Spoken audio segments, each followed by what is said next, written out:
Sim, meus amigos, chegamos a mais um episódio do Showtime Brasil. É o 7º episódio deste epopeico podcast. E no dia de hoje, nesse encontro maravilhoso, tenho a honra de estar aqui com os meus grandes amigos e parceiros, Américo Gomes, Rafael Silva. Quero mandar um abraço, antes de mais nada, pro cara que tá lá no 15º sono, que é Everaldo Lima. E desde já, mando o salve de vocês, primeiramente. E hoje eu vou inverter. Manda seu salve, Rafa. Fala, galera, estamos aqui nesse rolê aleatório, mais uma vez. Vamos lá analisar esses dois jogos do Lakers aí, vamos que vamos. Rolê mais do que aleatório. Saímos agora da Baixada Santista. E quando eu falo Baixada Santista, daqui a pouco vai ficar Rebaixada Santista. Olha o spoiler. E vamos agora para a capital paulista com ele, o Porquinho Américo. Dá seu salve, capeta. Provocação gratuita. Salve, salve, queridos. Um prazer inenarrável poder falar de Lakers com vocês nessa noite fria aqui em São Paulo. Nesse rolê aleatório e desconhecido. Vamos que vamos. Olha aí, farpas do Capitão Américo. Eu gosto disso porque assim a gente pode até zoar um pouco, né? A questão de futebol nesse momento. Mas acima de tudo, Américo, o comprometimento que a gente tem com o conteúdo de qualidade para quem está nos ouvindo, com áudio decente e maravilhoso, uma edição decente e maravilhosa, e trazendo realmente conteúdo, caro Rafael. Conteúdo de qualidade para um podcast falando de Lakers com responsabilidade, com humildade, podemos dizer até com profissionalismo, né? E o que eu posso dizer? Quem não sabe fazer, foda-se.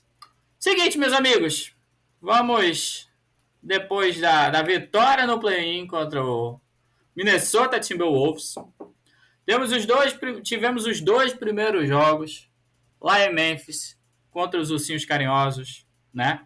Primeiro jogo, independente da opinião de cada um aqui, e aí eu já abro espaço para alguém me interromper, foi uma surpresa. Vamos lá. Por mais que tivessem as análises e os palpites de Rafael e Américo, justo dizer, quero deixar registrado que eles são babaquinhas, justo dizer que esses dois falaram que o Lakers ia tirar uma vitória lá no mando de quadra do Grizzlies. Tirou. Mas também é justo dizer que foi uma surpresa a forma como venceu, né? A gente teve um bom desempenho no primeiro quarto, deu aquela dividida no segundo, e aí a gente vai para o intervalo perdendo, inclusive, mas todos tranquilos que tinha um segundo tempo muito grande que a gente estava mostrando muito.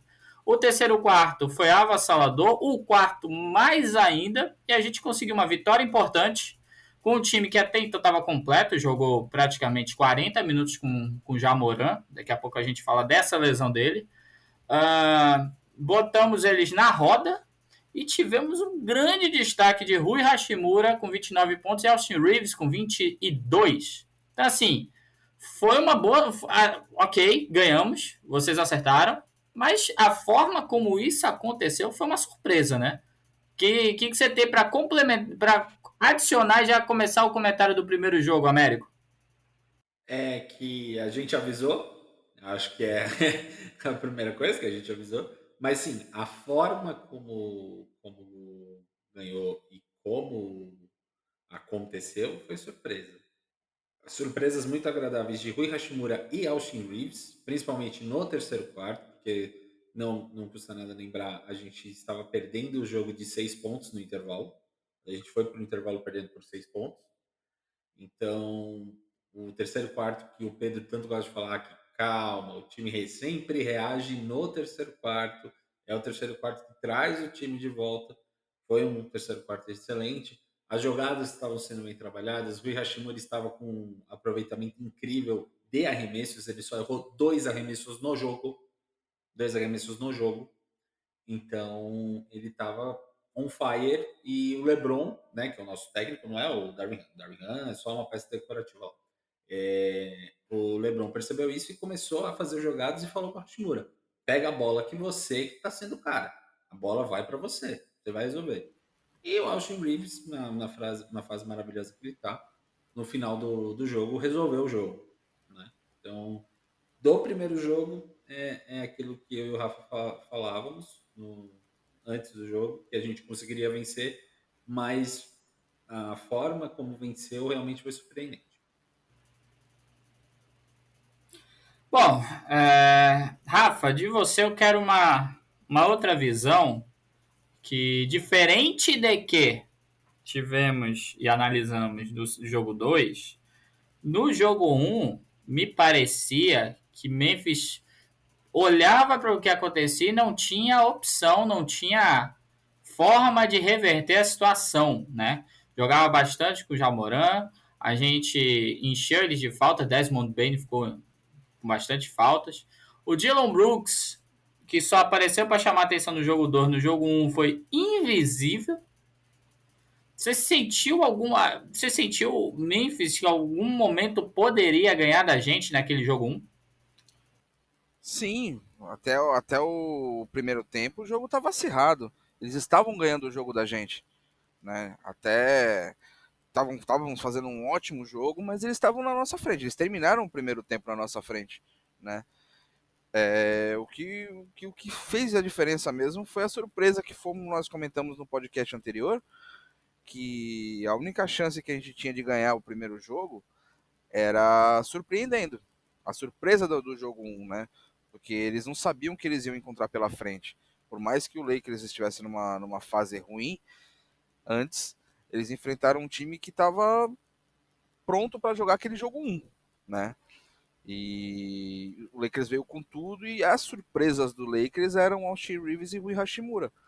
Não sei se Darvin Ham estava aguardando o Hashimura na temporada regular para fazer isso no jogo 1, ou se ele veio para um jogo que ele possa não fazer mais, eu não sei. Mas que o Hashimura surpreendeu todo mundo, a NBA inteira nesse primeiro jogo, com certeza ele fez isso. Sem dúvida nenhuma. O jogo 1, ele nos trouxe uma análise de que era possível 4-0. Eu lembro, inclusive, Rafa, que a gente estava, e o Américo também, que chegou depois e participou, do pré-jogo do jogo 2, né? E a gente está, assim, por mais que a gente não cravasse, era bem possível ainda, de acordo com o quão convincente foi o basquete do Lakers no domingo passado, que era possível até um 4-0, visto que, antes da bola rolar, Jamoran foi listado como fora da partida.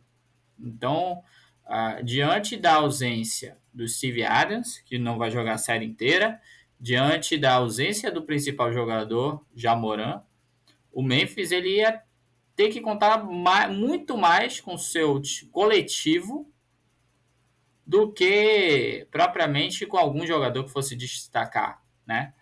E aí veio o jogo 2. E tudo daquilo que o Lakers apresentou, parecia que a gente estava jogando Américo, um back-to-back.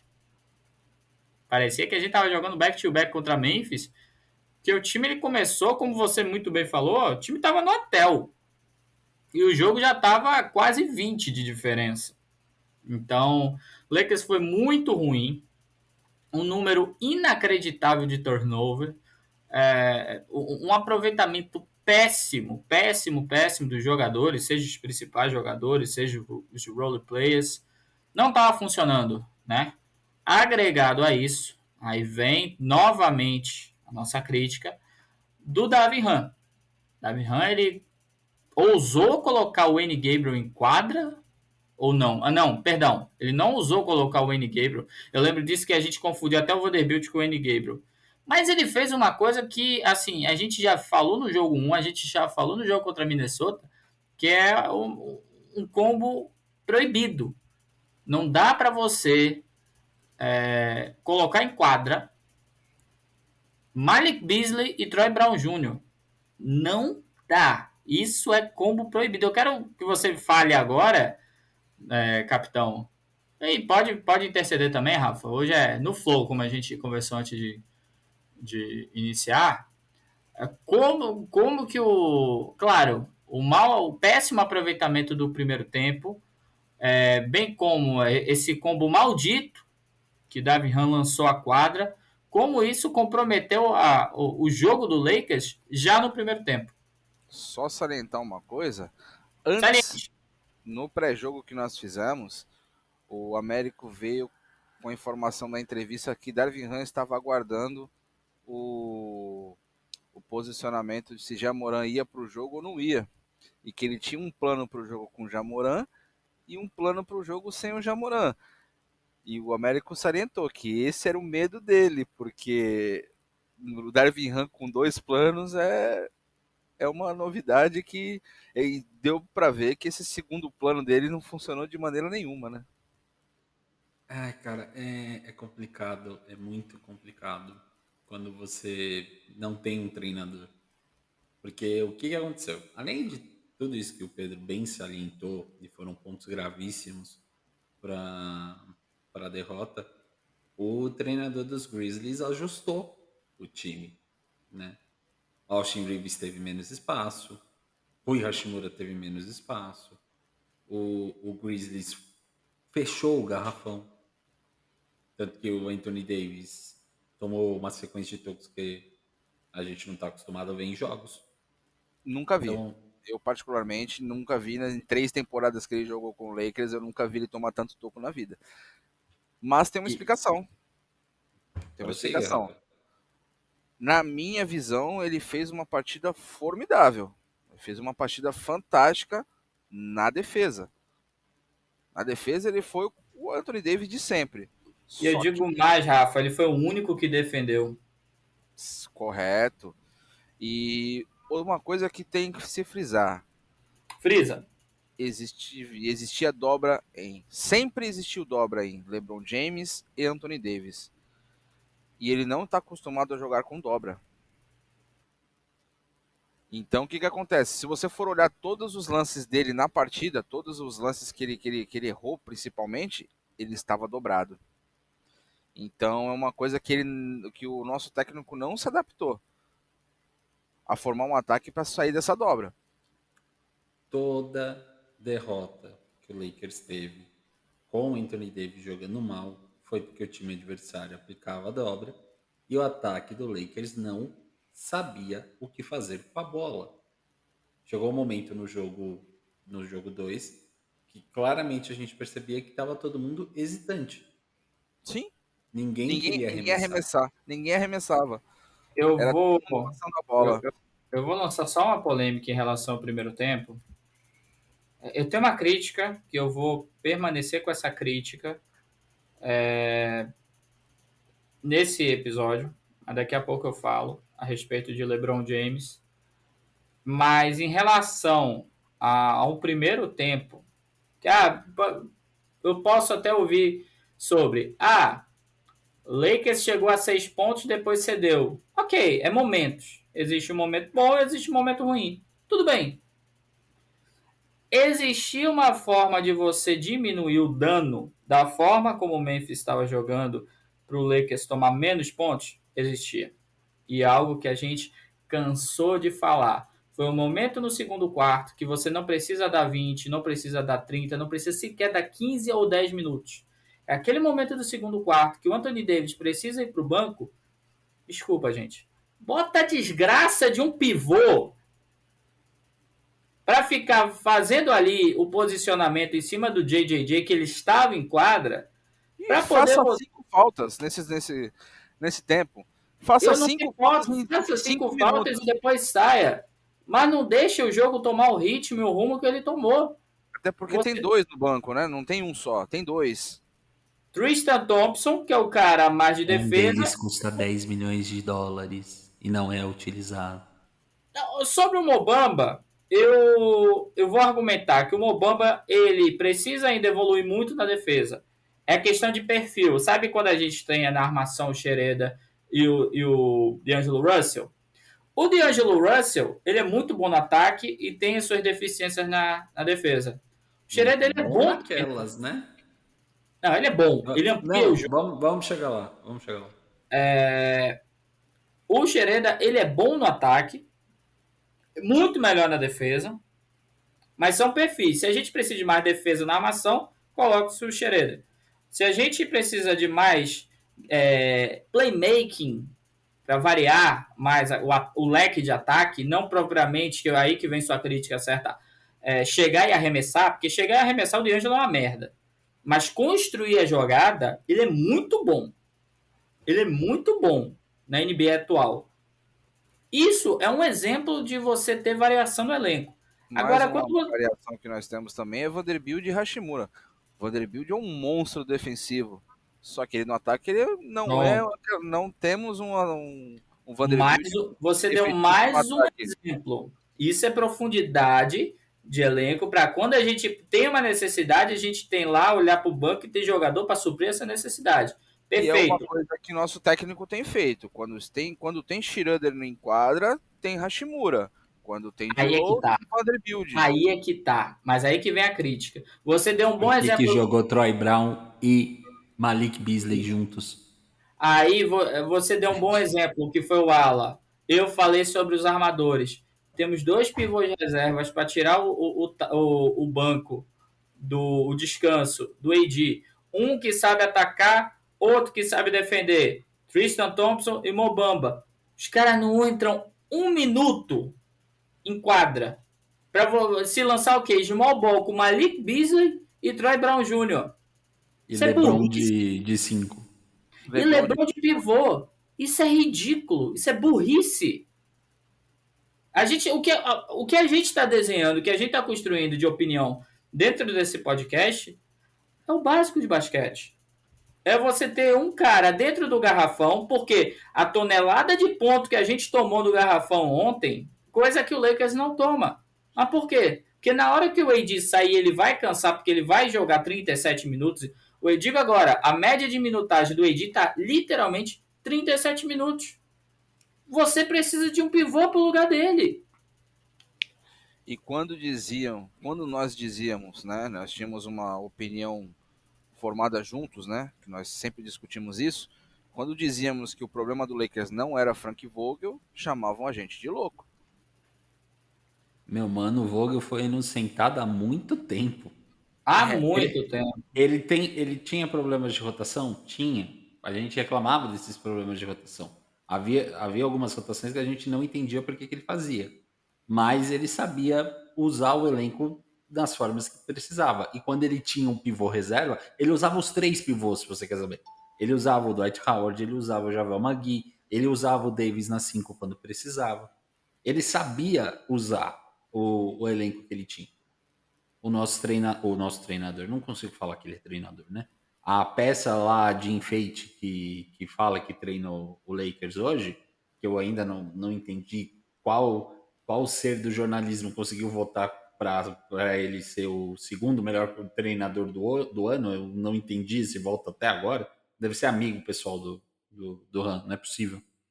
Então, assim, a peça de enfeite que a gente chama de treinador, ele tem as armas. Acho que foi uma das principais preocupações quando a gente fez a troca.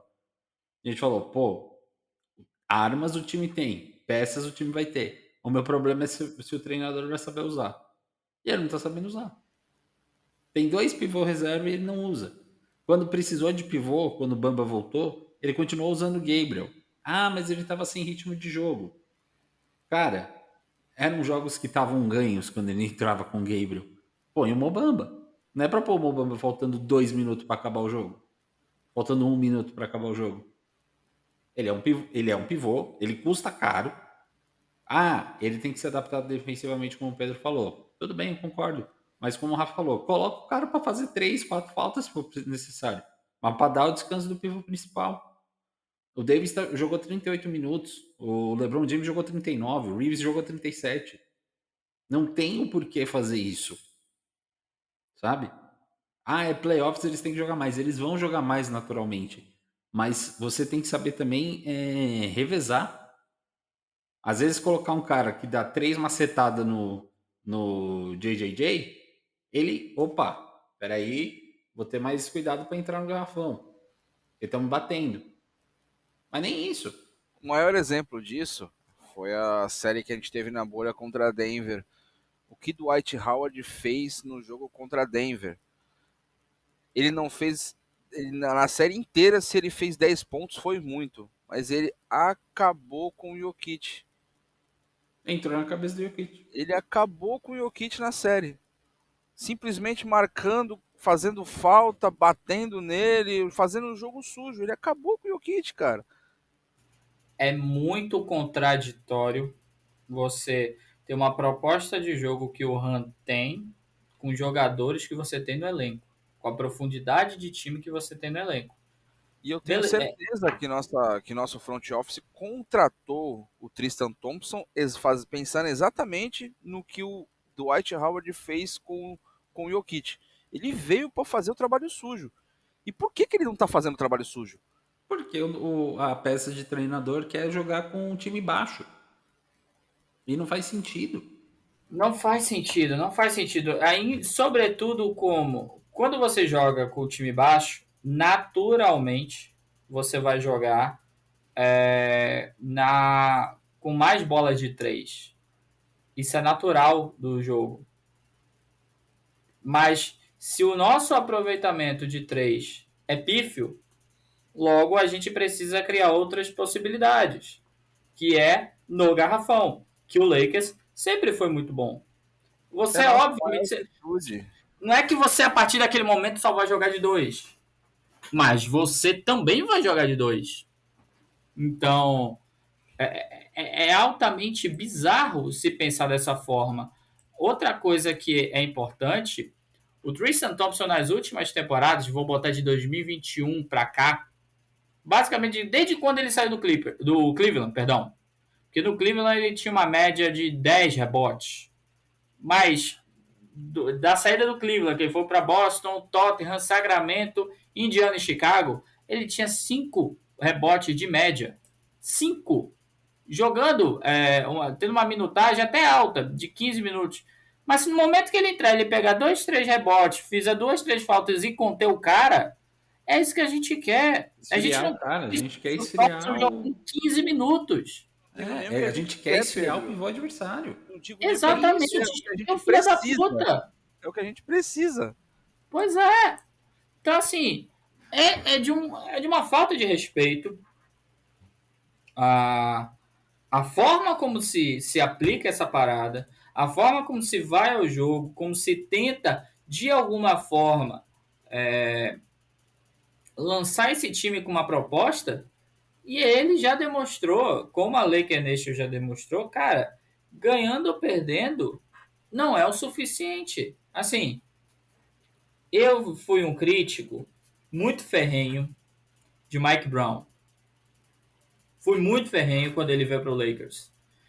Ele pegou uma bucha de canhão do Phil Jackson.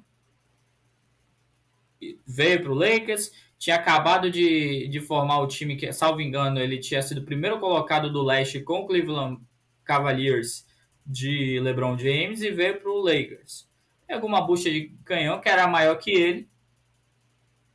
E depois ele se refez. Foi para virar assistente técnico, aprendeu bastante com o Steve Kerr e, não à toa, pela primeira vez na história, de forma unânime, foi eleito o técnico do ano. Super merecido. É um cara que se construiu. Não estou dizendo, eu acho que ninguém aqui diz que o Darvin Ham, ele nunca vai ser um técnico bom. Ele pode não estar pronto. Só que para a emergência que é nesse momento o planejamento do Lakers, ele não é o cara certo. Ele pegou a bucha de canhão, não querendo comparar Frank Vogel com Phil Jackson, por favor, guardadas as devidas proporções. Mas ele substituiu o último campeão pelo Lakers. Então, é muito semelhante a história dele com a do Mike Brown. Porque, beleza, o Vogel foi lá, teve a sua parcela de responsabilidade, aguentou uma bucha de canhão que foi o Westbrook porque a diretoria pediu. Mas, de qualquer maneira, e como muito bem a gente fala, a história ou não sentou, essa que é a verdade.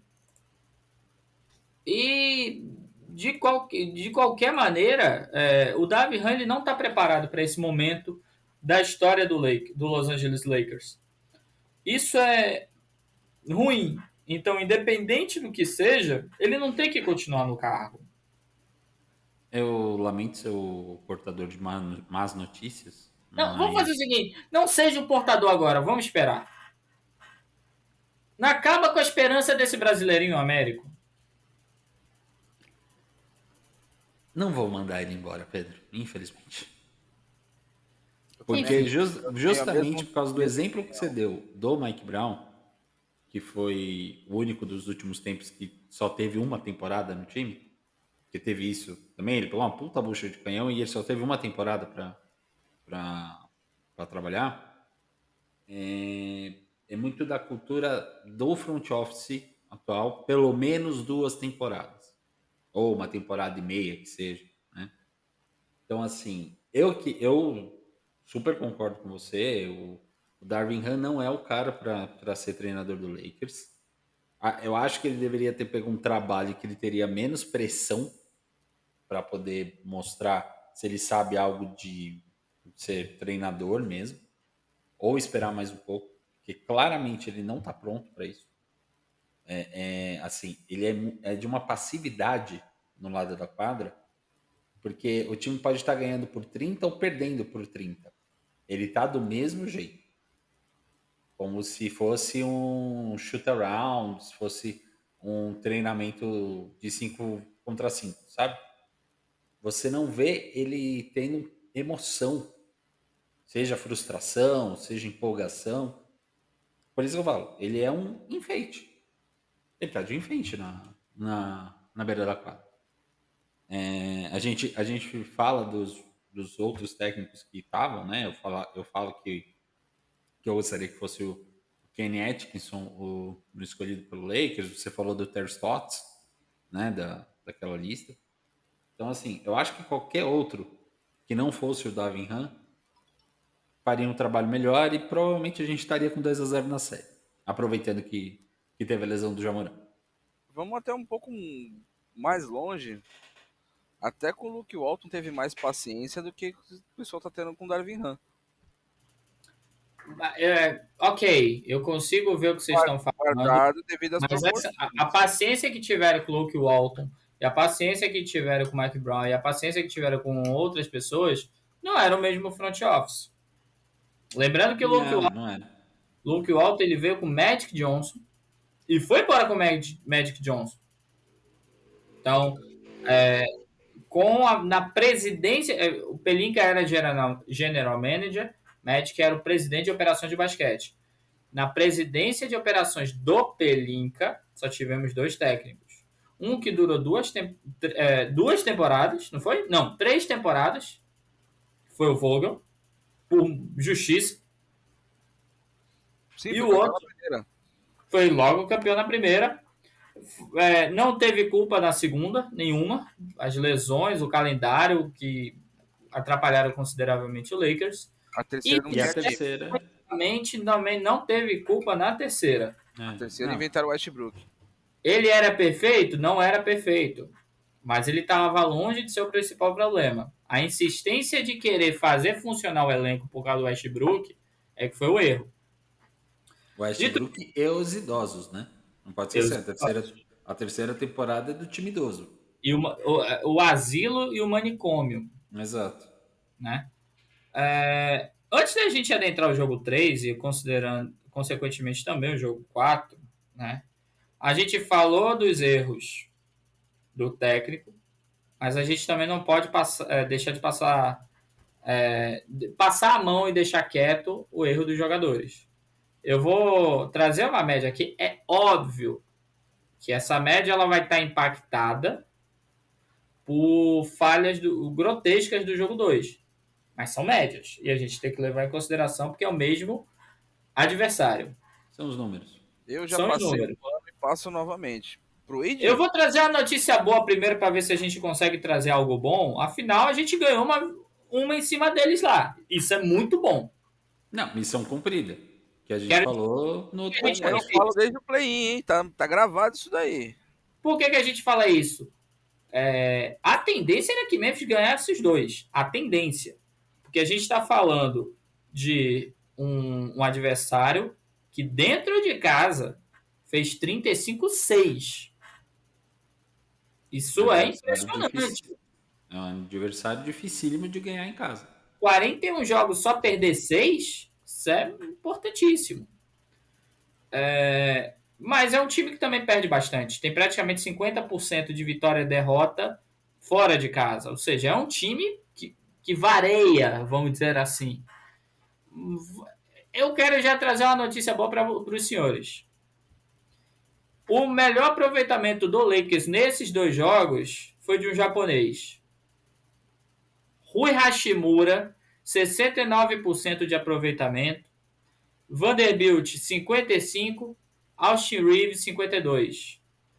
Eu não falei de AD, eu não falei de LeBron. Que vem logo abaixo. LeBron foi o 4º, AD foi o 5º.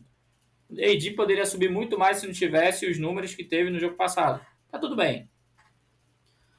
Mas tem algumas coisas que a gente tem que falar. D'Angelo Russell, ele tentou 14 bolas e converteu 4. Isso dá 32% de aproveitamento. Eu não estou levando em consideração somente bola de 3, tá? Que fique bem claro. É tudo, né? Tô falando tudo. Dennis Schroeder, 25%. É um cara que sabe infiltrar. Troy Brown Jr., 20%. No resto eu não vou nem entrar porque a gente tá com a rotação baixa. Bolas de 3. Antes das bolas de 3, Pedro, só para dar um adendo. Claro. Se eu não me engano, o D'Angelo Russell, quando ele veio da troca, ele estava com uma média de field goal de 48, né? 48%, 48,2%, algo assim. De field goal? Te confirmo agora. Nas estatísticas dele, quando ele jogava no Minnesota Timberwolves, ele estava com um aproveitamento de 46%. Não tô tão maluco. Vamos lá. Não tô tão maluco. Vamos lá. No Minnesota, ele estava 46%. Na temporada regular, com a camisa do Lakers, ele fez 48%. Como é que alguém me perde 14% de acertos A gente tá de uma falando hora para outra? A gente tá falando do play-in para cá. Pegar os 3 últimos jogos. O último jogo também ele não foi bem. Antes do play-in. É isso. Não, Os últimos jogos. Não impactou na média dele. Por quê? O que acontece? Você vai ter um jogo brilhante e outro nem tanto. Tudo bem. Mas ele tem uma média muito boa, de 46%, 48% na temporada presente. Agora, o cara passar para um aproveitamento de 32% do play-in para... Aqui são os 2 jogos, mas a gente também pode considerar o play-in que ele foi horrível, que é capaz de até esses 32% cair. Então, para eu ser amigo dele, eu não vou nem contar o play-in. O jogo contra a Minnesota. Então, realmente, o cara tentar 14 arremessos, só acertar 4, é triste. Ainda mais que é um contrato bom na próxima temporada, né? E eu acho que ele merece até os 30 milhões. A minha crítica aqui é que ele precisa acordar para agora, para os playoffs. Agora, se ele vamos supor, no exercício aqui de imaginação, que o Lakers seja eliminado pelo Memphis, não consegue nada, o D'Angelo Russell ainda vai ser merecedor de 30 milhões. Beleza, foi um erro. Não é algo que condene ele para o resto da vida. Ele merece a ampliação do contrato e permanecer no Lakers. Porque eu acho que isso vai ser trabalhado. E seria mais uma experiência para ele. A questão é agora. Ele vai ter 2 jogos em casa que ele precisa se provar. Se tá ruim o aproveitamento de chute, passa a bola. Passa a bola. Porque o D'Angelo Russell, ele veio para ser o principal passador. Vou falar no mundo perfeito. Aquela expectativa que se tem para ser o melhor playmaker da NBA com o Russell Westbrook, é isso que a gente tem agora com o D'Angelo Russell no Lakers. Só para deixar claro, ele é o melhor passador, né, nesses 2 jogos. É o cara que maior tem média, tem 5,5 assistências por partida. Pode ser até mais que isso. Pode até ser mais que isso. O LeBron James com 4, Austin Reeves com 4, Dennis Schroeder 3,5. Esse fez falta, muita falta no jogo passado. Em questão de assistências.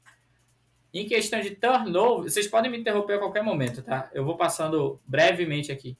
Questão de turnover, LeBron James, 3 turnovers por partida. O Anthony Davis, 2,5. D'Angelo Russell, 2,5. O meu problema não é o turnover individual. O meu problema é a nossa média de turnover por partida ser 13 erros. 13 turnovers por partida nos playoffs compromete uma série. Porque assim, é 2 de um, 2 de outro, 2 de aquele outro, 2 daquele outro. Quando você vai ver, você já tá com 15, 17. Então, assim, você ter 2 ou 3 caras com 2, 3 turnovers, beleza, acontece, faz parte. O problema é Só se o time queria, todo tem 2, 3 turnovers. Que aí vira 20. só queria discordar do Pedro em uma coisa. Eu acho assim, se por um acaso o Lakers for eliminado pelo Memphis, eu não acho que o DeAngelo Russell mereça 30 milhões num contrato de renovação. Você vai me desculpar. Mas se um jogador É desculpado.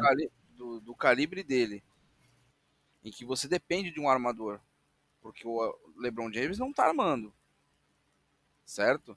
Então você depende de um armador para poder criar jogadas, e esse armador, seu DeAngelo Russell, que desapareceu em uma série de playoff, eu acho que esse jogador não merece 30 milhões. Calma, aí eu que vou discordar de você. Pelo trecho que você falou. Desaparecer nos playoffs. Ele não desapareceu. Tirando o jogo 1, em que o Dennis Schroeder ele jogou mais do que o D'Angelo Russell por questões de defesa, e aí foi a leitura do jogo, que aí eu entendo o Dennis jogar mais. O D'Angelo Russell é um cara que na hora do ataque, na hora do vamos ver, ele sabe organizar o ataque do Lakers de uma maneira dinâmica em que vai estar Austin Reeves, Hashimura, LeBron e AD. Ele vai saber dar o melhor passe e organizar o jogo para que cada um deles, em suas posições dentro da quadra, tenha o melhor arremesso. Ele não entrega nenhuma bola na fogueira, que fique bem claro.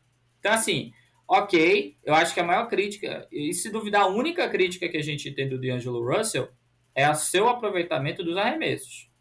Agora, de organizar a jogada, de ter esse poder que vale os 30 milhões dele, eu não tenho dúvidas. Fato é, hoje você não acha nenhum passador de bola com média de 10 assistências, se é que tem na NBA hoje atual, por menos de 40 milhões. Por isso que eu falo que vale os 30 milhões. Ele é um caso raro. Beleza, se fizer um playoff fazendo 5 pontos é ruim? É muito ruim, obviamente. Mas o D'Angelo Russell, ele adaptaria o jogo para dar muito mais assistências. Entendeu? Eu acho que seria um erro de um playoff que ele seria perdoado, na minha visão. Eu fiquei devendo só um aproveitamento aqui, que foi as bolas de 3, porcentagem de bolas de 3. Eu vou levar em consideração pela quantidade de arremessos, tá? Rui Hashimura tem incríveis 70% de aproveitamento de bola de 3. Ele tenta 5 bolas e converte 3,5.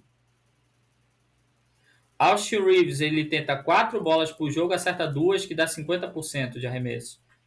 E aí a gente vê Dennis Schroeder com 33%. Nós temos D'Angelo Russell com 28%. LeBron James com 25%. Aí vem os especialistas. Troy Brown Jr. com 25%. Malik Beasley com 20%. Indiscutivelmente, o Rui Hashimura é o nosso melhor jogador na série. Indiscutivelmente. E até inesperadamente. E, olha, a gente não esperava essa grandeza de números. Isso é fato. Então, inesperadamente ele ser o melhor jogador do time da série. Sobre os aproveitamentos de bola de 3, Malik Beasley eu já falei o que é, né? Ele tem que acertar os 2 primeiros arremessos. Ele acertou os 2 primeiros arremessos e esquece. Ele vai ter uma noite ótima, pode passar a bola para ele. Ele vai acertar jumper de um pé só. Ele vai estar com confiança. Ele errou um dos 2 primeiros arremessos, não conta mais com ele.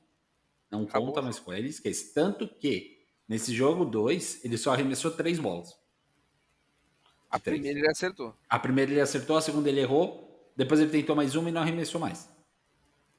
O Troy, o Pedro fala que ele só sabe jogar no Staples, né? Deve ser a iluminação, o piso da quadra, a parábola que faz na cesta da cripto, porque ele só joga lá. Graças a Deus, os próximos 2 jogos Os dois lá. jogos são lá. Então, assim, a gente não é um time de chutadores de 3. Temos peças que podem fazer isso? Temos. Mas a gente foge muito das nossas características quando tem que forçar esse jogo de 3. E é isso que o Grizzlies vai forçar com a gente nos próximos 2 jogos. Eles vão pagar para ver arremesso de 3 do Lakers, porque não é característica do Lakers. Outro ponto importante do jogo 2, a gente já vai começar a virar a nossa pauta para o jogo 3 e 4, querendo ou não.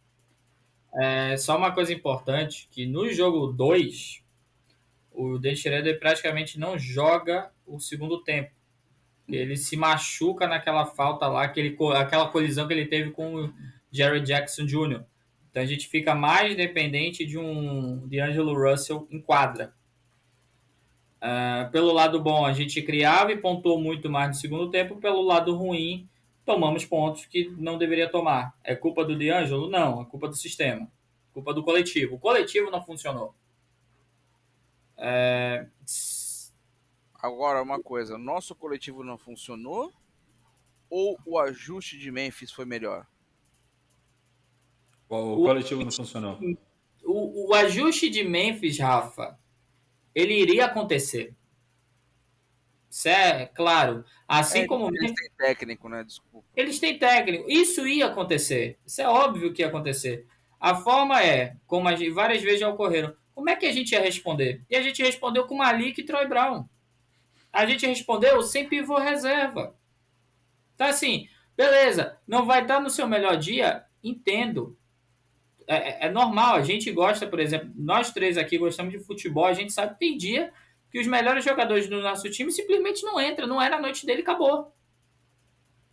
O problema é, você vai tirar ele, você vai tirar, eu vou falar do meu time, eu vou tirar um Paulo Henrique Ganso para botar um Marrone? Não vou.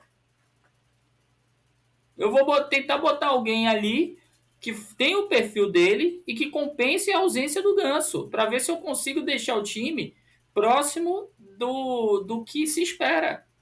E não é isso que o Davinhan fez. Nosso técnico não precisa nem ir muito longe. Nosso técnico insistia com o N. Gabriel, com o Hashimura no banco. O jogo que poderia ter evitado a gente jogar um play-in, e a essa hora ia estar jogando com o Phoenix Suns. O jogo contra o Bulls em casa. Eu tô tentando botar meu coração mais quentinho para poder não lembrar desses desastres da regular, né? Para pelo menos o Davinhan adiar um pouquinho a rescisão do contrato dele, para que ele não tenha que ir lá para homologação do sindicato, os caralho. Então, assim, tô tentando evitar essa pauta, mas sim, vocês têm razão. Rescisão em sindicato é só depois de um ano, tá?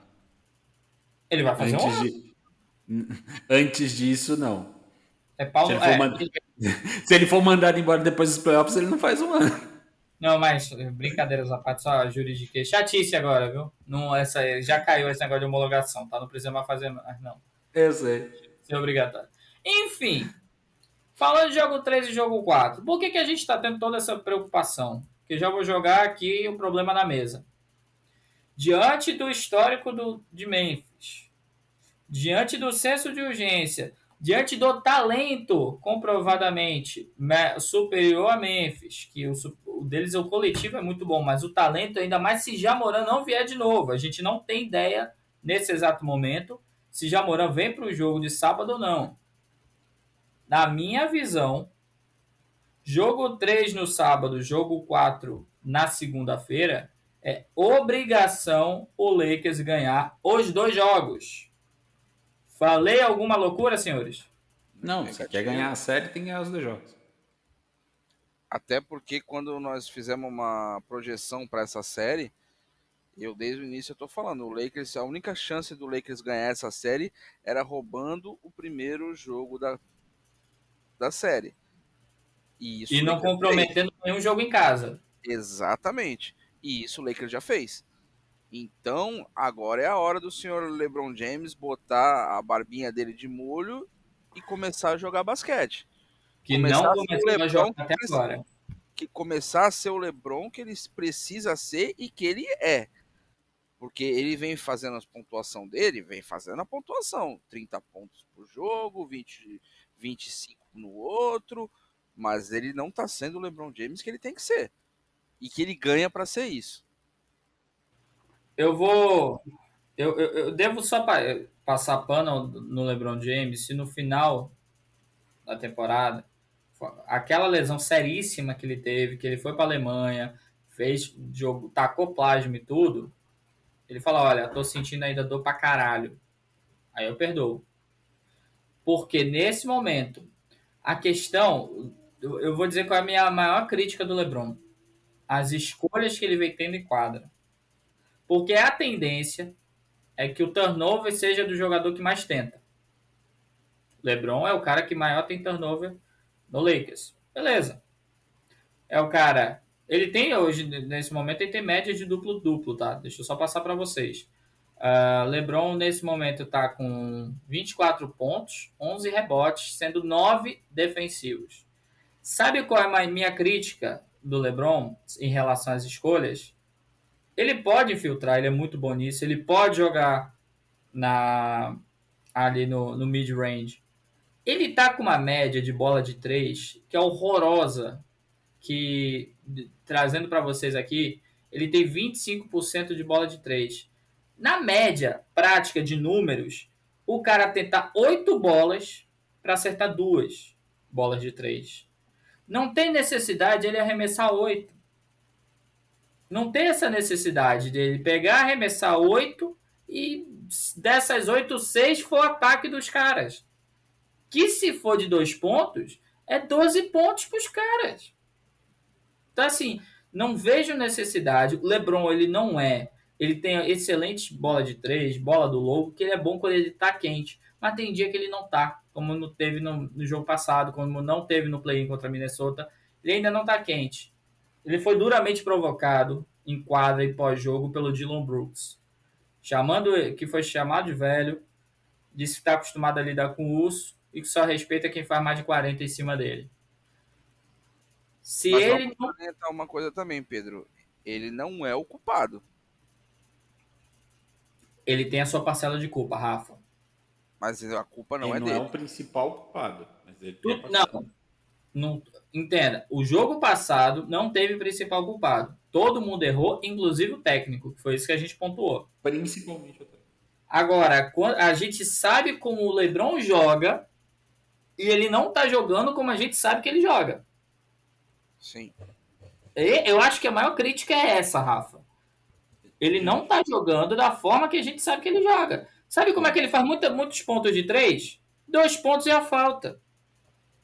Exatamente. Qual é o time que bateu mais lance livre na temporada? Los Angeles Lakers. Los Angeles Lakers. Por quê? Sabe? De garrafão. Não é a única forma de fazer 3 pontos num basquete, não é só chutando de 3. Você infiltrando, você brigando no garrafão, você também consegue. Nosso time é especialista nisso. Algo que o Hashimura falou. E eu acho que vai ser ponto principal pro Lakers conseguir ganhar os jogos em casa. A gente tem que igualar a fisicalidade do jogo dos Grizzlies. A gente não está sendo físico. A gente está deixando os caras dominarem tanto tábua defensiva como tábua ofensiva e não está devolvendo a fisicalidade. Tem os erros de arremesso, de playmaking, tudo bem. A gente já sabe o que aconteceu isso no jogo 2. Mas se a gente não igualar a fisicalidade e falar, olha, se vier bater, vai levar, porque o primeiro jogo foi isso.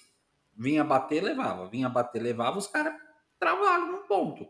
E a gente atropelou depois.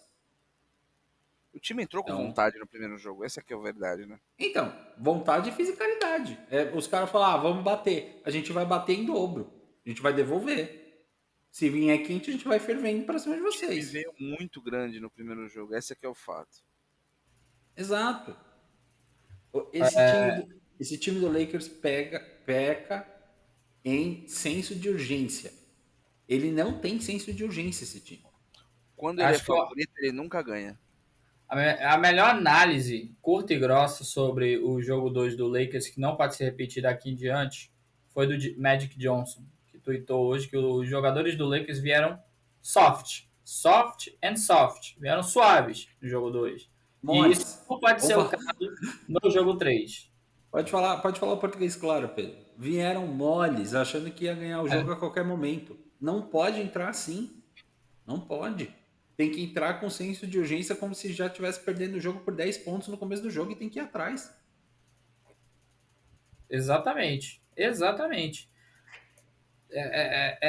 É algo que chega a assusta. Né? A passividade, né? O contraste do jogo 1 para o jogo 2. Né? Vamos fazer 2 jogos em casa, como dissemos, um no sábado, outro na segunda-feira. Jogo no sábado com transmissão da ESPN, Star Plus, League Pass. Não temos ideia se Jamoran vem para o jogo. Fato é que o coletivo deles parecia até melhor. Vou deixar essa minha crítica aqui. Então tomara que ele venha, né?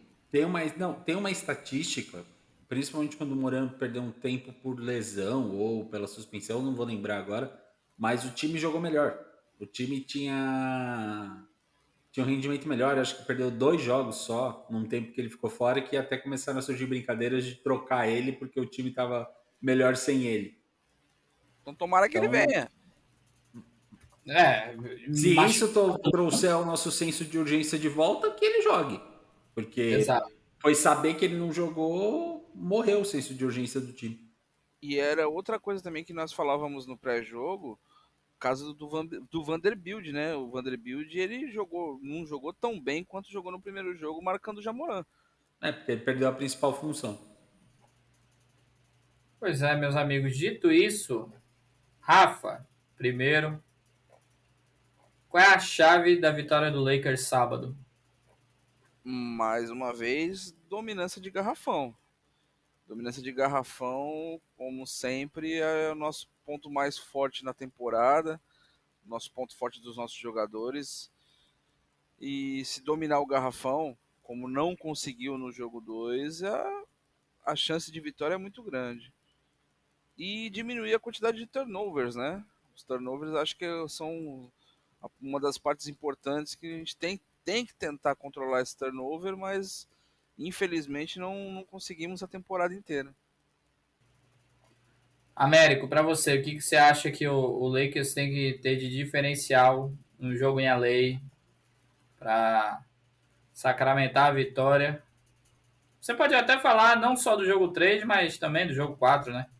Senso de urgência.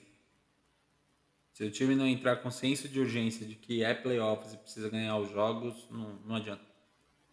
Entrar passivo, mole, achando que vai ganhar a qualquer momento, como entrou no jogo 2, a gente vai perder a série. O time, a partir do jogo 3, tem que entrar sempre com senso de urgência e tem que, no mínimo, igualar a fisicalidade de Memphis. No mínimo. Tem que ser sempre acima disso, mas o mínimo para conseguir ter alguma chance de vitória é igualar a fisicalidade. Sem isso, a gente não ganha. Essa questão da fisicalidade ela é muito importante. É um time realmente que vai para cima, quer brigar por tudo e tá nem aí se tomar falta ou não. É um time bem treinado, podemos dizer isso. O técnico deles, o Jenkins, é um cara razoável. Não é um gênio, mas faz o simples, né? Exatamente, o feijão com arroz. E sem dúvida nenhuma, não, o que mais sobra no Lakers nesse momento é material para assistir e ver que errou. E realmente ir com vontade de vencer, né? Ir com vontade de querer vencer, porque aí vem o lado psicológico. Com o Jamoran em quadra ou não, vencendo as duas dentro de casa, que é a nossa obrigação, e isso tem que ser dito, pode sofrer, pode ser de 0,5 mas ganhe. Se a gente ganhar as duas, a gente está considerando que em Memphis eles vão estar com a pressão de um 3-1. E eles vão ter que se desesperar. E aí que o Lakers tem que crescer, ter a maturidade e a experiência desses caras que não só já disputaram grandes playoffs, como já venceram a liga várias e várias vezes. Porque aí vira um outro playoff e no playoff. Né? Exato. E se porventura, Lakers faz 3-1, volta para Memphis, perde Memphis. O jogo 6 em casa novamente. 3-2. Então, assim, será que a gente precisa sofrer tanto para ganhar a série? Dá para fazer um 4-1. Dá para fazer. Se não fizer for um 4-2, ok. Fato é obrigação levar de volta para o jogo 5 lá em Memphis essa série 3-1 Lakers. O mais difícil já aconteceu. Ganhou o jogo 1. O mais difícil já aconteceu. Então a gente tem que prevalecer, a gente tem que ter nossa arena lotada, tem que ter a nossa torcida, né? E levar em consideração que, ok, eles gritaram, eles falaram muito, inclusive. Falaram bastante, principalmente o senhor Dillon Brooks. Beleza, ele respeita quando fizer 40 pontos, faça 40 pontos, porque é capaz de fazer 40 pontos, né? Tivemos algumas zebras aí, mas, por exemplo, o Clippers foi lá e ganhou do Phoenix, mas o Phoenix se ganhou em casa. Nesse momento, o Clippers está perdendo para o Phoenix Suns. Ok, né? É até esperado diante que Kawhi não estava jogando. Mas Sacramento venceu 2 em casa e tava aquela sensação de que tinha acabado a série. Hoje, Golden State em casa ganhou de 114-97 do Sacramento com a sua torcida. Então, a gente está num momento que a gente precisa contar muito com a nossa torcida. Temos time superior e mais talentoso que o Memphis e tem que se impor.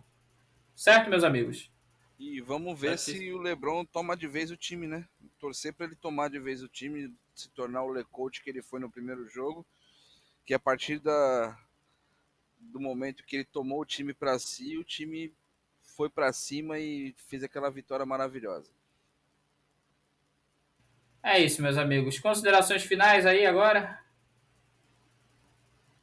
Torcer e se tudo der certo e os deuses do basquete nos ajudar, a gente vai sair com 3-1 dessa série. É isso. Rafa, mais alguma coisinha? Eu nunca achei que ia ser fácil. Vou ser sincero para vocês, eu falei desde o início que nós íamos roubar o primeiro jogo e que o restante ia ser muito difícil. E assim tá sendo, e vamos torcer também, vamos se emocionar, porque muito emocionado eu sou. Você é, Rafa? Sou muito emocionado e confiante, mas estamos precisando de talento também. Vamos torcer para os nossos talentos individuais brilharem e conquistar essas 2 vitórias que a gente precisa dentro de casa. É isso, meus amigos. Ficamos por aqui nesse 7º episódio. Lembrei, tá, Américo? Antes que venham graçolas.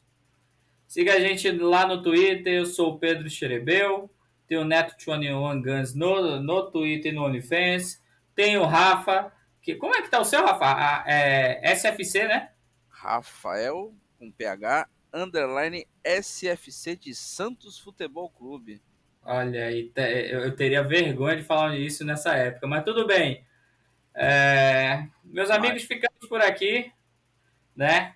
Eu quero pedir novamente, quem ainda não segue o Showtime Brasil no Spotify, que siga.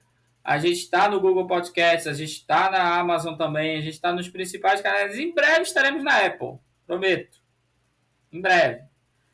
Siga a gente também no Twitter. Já passamos a marca de 220 seguidores, sem fazer campanha, sem mimimi, sem ficar caçando, porque para a gente vale mais conquistar a confiança e o carinho de todos vocês, tá? Se você gosta da gente, um beijo. Se você nos odeia e fica pegando a conta da irmã para ficar ouvindo o que a gente está fazendo, vai tomar em seu cu.